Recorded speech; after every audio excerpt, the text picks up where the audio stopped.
नमस्कार दर्शक बंधु धनुष एक्सप्रेस को आपन को स्वागत। आसतु नजर देवा आज खबर उपरे। खोर्धा निकटस्थ चंपाझर ग्रामर प्रसिद्ध ठाकुर बाबा लोकनाथ एवं शीतल षष्ठी यात्रा महाआडंबर अनुष्ठित होईछि। बाबा लोकनाथ एवं पार्वती चलती प्रतिमा मंदिर परिसर शोभायात्रा आसी ग्राम परिक्रमा करने पर गाँ मुंडरे थिबा बेदी उपरे विराजमान करिसेंति। महिला श्रद्धालु माने हर पार्वती को वंदना करिसेंति। सांस्कृतिक कार्यक्रम परिवेषण होईछि। श्रद्धालु माने समूह प्रसाद सेवन करिसेंति। शीतल षष्ठी यात्रा रे चंपाझर एवं आखपाख ग्रामर लोकों भिड़ जमीछि। पूजक विनय भूषण महापात्र, श्रद्धालु कामदेव बेहेरा, खोर्धा जिल्लारू सूर्यकांत दलाई।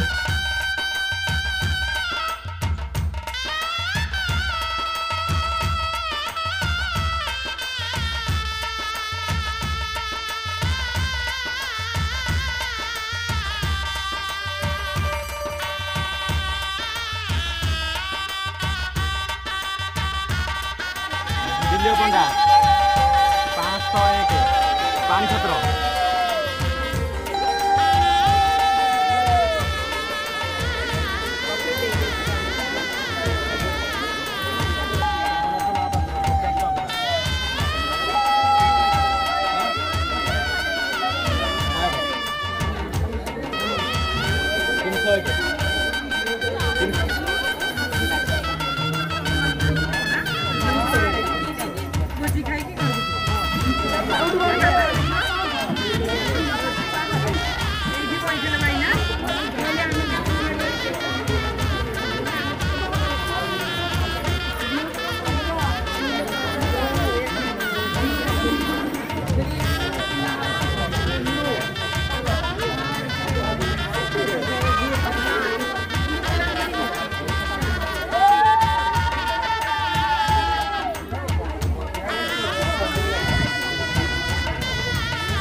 रामदेव बेहेरा षष्ठी महोत्सव आम गाँव गोटे पुरातन पर्व।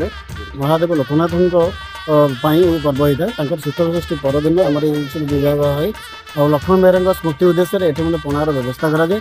ये सांस्कृतिक कार्यक्रम कराए। शीतल षष्ठी उत्सव में आमर माँ मैंने समस्ते आसिक ठाकुर को वंदना भलि करती और आखपाखर बहुत महिला मैंने आसती और ये पणार व्यवस्था कराए, खाद्यपर व्यवस्था कराए। सांस्कृतिक कार्यक्रम धूमधाम पालन करे। विगत बहुत दिन है पालन हो। विनय भूषण महापात्र आमर चंपाझर ग्रामर ब्राह्मण शासन मध्य जो लोकनाथ महाप्रभु रही देवदेव महादेव तांकर गत समय गत दिन गतकाली आमर तांकर विवाह उत्सव शिव पार्वती विवाह उत्सव अनुष्ठित हो जाइछि।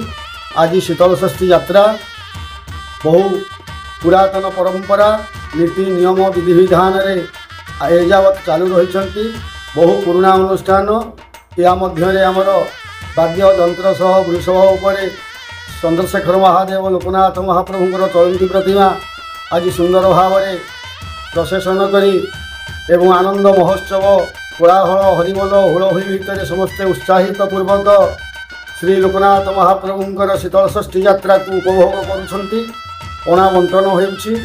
माँ माने समस्ते वंदना करुछंती, हुलहुली दउछंती एवं रात्रि रे सांस्कृतिक कार्यक्रम सीता विवाह लोक सजन्म अनुष्ठित करा जिवो। एई परिप्रेक्षी रे आमर ए पवित्र अनुष्ठान आज पर्यंत सुंदर भाव में ग्रामवासी मान द्वारा परिचालित होउछि। यह बहुत धन्य जीवन को धन्य करदेव, जीवन को सार्थक करदेव, मनुष्य जन्म सफल हो। समस्ते आपण माने आसंतु आमर ओडिशावासी माने शिव विवाह पर्व को पालन करंतु। बहुत भगवान को आशीर्वाद हेबो, कल्याण हेबो। दिल्ली पंडा 501 पानी छत्र